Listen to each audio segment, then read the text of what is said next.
On today's episode of the Founder Ride, Randy talks about artificial intelligence and technology in your business. Hello, I'm Randy Gerber, and welcome to another episode of the Founder Ride. I appreciate you tuning in, and I'm so glad we do these, in part because people do listen, but the real issue for me is I get to prepare my thoughts and organize my thoughts in a way that I think are streamlined and help our audience make better decisions. Help me make better decisions, frankly, is where I'm trying to drive with this, that the fact that I go through this process gets me to be a better entrepreneur, because we're always trying to improve, right? And today I want to talk about something that we're just knee deep in, and we're all sick of hearing it. I know it. We're sick of hearing it in the news, sick of hearing it with our investment advisors. It's not really sick, but frankly, it's a routine conversation. And that is artificial intelligence. And I'm going to add something, artificial intelligence and technology. And I'm bringing this up right now because about a year ago, I was in a conference and listening to the speaker talk about artificial intelligence and how it's going to impact all of our lives and our businesses. And let me kind of qualify this. It's scary. It's scary on multiple fronts. I mean, what artificial intelligence can become certainly can be scary. It can also be awesome. I don't know where it lands. What I do know, though, it's here, and it's not going away. And the idea of ignoring it, and the idea of just thinking it's not going to impact you is complete ignorance, and it's in fact a losing strategy. And so the flip side of that is you have to embrace it, and hope for the best, which is what we're doing. And the reason why I'm bringing this up, about a year ago, as I started to say that. I heard a speaker say, look, if you're not investing in artificial intelligence right now, that's okay. It's not going to impact your business very much, but it will in 18 months or 24 months. And I believed intellectually, I believed that to be true. And it was actually October of 2024, I heard it. So I believed it to be true. And I started peeling back the onion more and more and researching it and understanding it. In truth, we didn't do much about it in terms of actually implementing new technologies. We did some, not much. However, and now, in the end of 2025 and beginning of 2026, we have adopted a lot of different solutions. And we've completely changed our goals for completely is a big word. We substantially changed our goals for 2026 to really to include more investment, time, effort, energy, systems, processes, around artificial intelligence and technology in general. And those are two different things, right? They're related, for sure, but understanding your whole technology stack, your tech stack, what you're using is super critical. Understanding how you access that from the standpoint, remote, not remote, firewalls, security, so important. And then the third is specifically around artificial intelligence. What tools are you using there?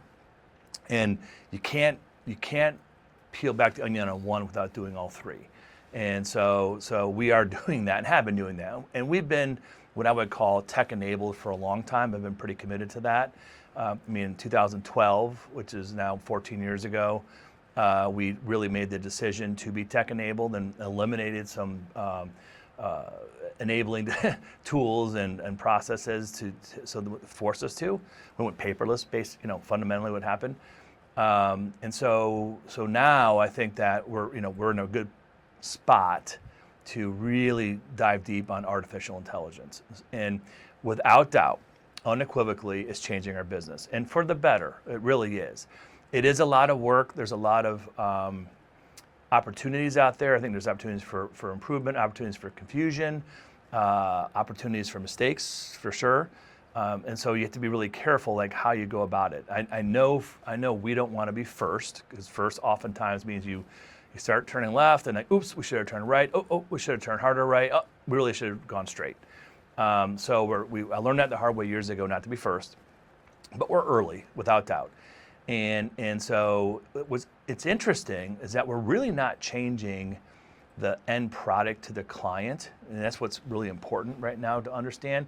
I'm not saying that won't change in the future, but right now, we're not changing the end product to the client. What we are changing is how we deliver it, how we get there. And very clearly, artificial intelligence is for sure making it so much more efficient. I'll start with that word, so much more efficient and easier and less expensive to get there. I don't see a universe where we're going to terminate employees because we have AI, not at all. I do think, though, that it will slow down some of our hiring of people in the future, and unequivocally, it'll change who we hire next, without doubt. And I'm excited for that. I'm excited for that in every way. I could probably do another episode on just the social implications of artificial intelligence, because there are real risks that there's a certain type of employee, certain type of function that artificial intelligence will make obsolete. I am concerned about our kids graduating from college in the next 5 years, 10 years. What kind of jobs are they applying for? How does it change for jobs? For sure. That's not what this topic is about today. Today it's really about what's the business case model, and what I see our investment we're making, and it's not just the dollars, and the dollars really aren't crazy. It's the time, it's the process change. It's really about a more efficient, more predictable, fewer mistakes client experience, streamlining how we deliver the content, and then also our future hires, that really is going to be much more strategic and around how more people to people. And that's one of the things that is very pronounced for me now, is that AI is going to certainly do away with some low level, some easy tasks. However, artificial intelligence is certainly, without doubt, requiring more people-to-people interaction. So I know there's this concern that eventually nobody's going to need to work. We're not, there's a view of that, and I don't think that's true at all. I think, if anything, that the need for human interaction is going to be more and more important. So it's definitely cloudy to me. It's definitely gray. What do we do in 2026? For sure. It's less gray today than it was 2 weeks ago, than it was a month ago, but it's gray, without doubt. And so, the point is that you have to move forward and figure it out as you go. I don't think this is one of these things. I don't think your tech stack and your technology, communication process, and your artificial intelligence, those three things, I don't think you can make a final decision, because it's moving so quickly. I know, and that's one of the biggest challenges, right?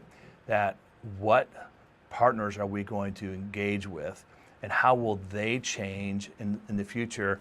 Will something better come along? And that's the trick, right?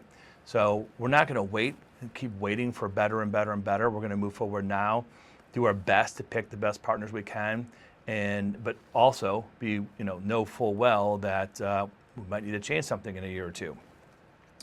Probably the biggest part of this conversation is that you have to have a baseline tech partner, and ours is Salesforce. Well, arguably ours is Salesforce and Fidelity and Advizon, the three, and in hope that they have the ability to be flexible with all the add-ons.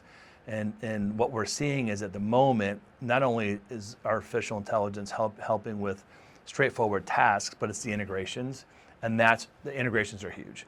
And so I do believe that integrations will continue to be flexible in the future, and the tasks they do will continue to improve as well. But you got to figure out who's on your team permanently. And for us, we picked Salesforce, Fidelity, and Advizon. So this is a big topic. It's a very intimidating topic. I would love to tell you that when you start, it gets easier. It doesn't. When you start, you realize there's more out there, and it's changing rapidly. But I think the moral of the story I want you to hear from this today is, you have to start. So good luck. Happy to commiserate with you. I'm not sure how much I can help you, but if you want to call in or talk about what your strategy is, happy to talk about it with you and commiserate where to go. It's a big one. As always, thank you for listening to the Founder Ride. Tell your friends to subscribe. We have more people in this community. It'd be awesome. Have a great day. Content herein is produced by Gerber Entrepreneur LLC, aka Founder Farm, another firm owned by Randy Gerber that is a private community for entrepreneurs. Services provided by Founder Farm are separate from the services rendered by Gerber LLC and are rendered pursuant to a separate contract. Clients of Gerber LLC are under no obligation to engage with Founder Farm. Founder Farm does not render investment advisory services.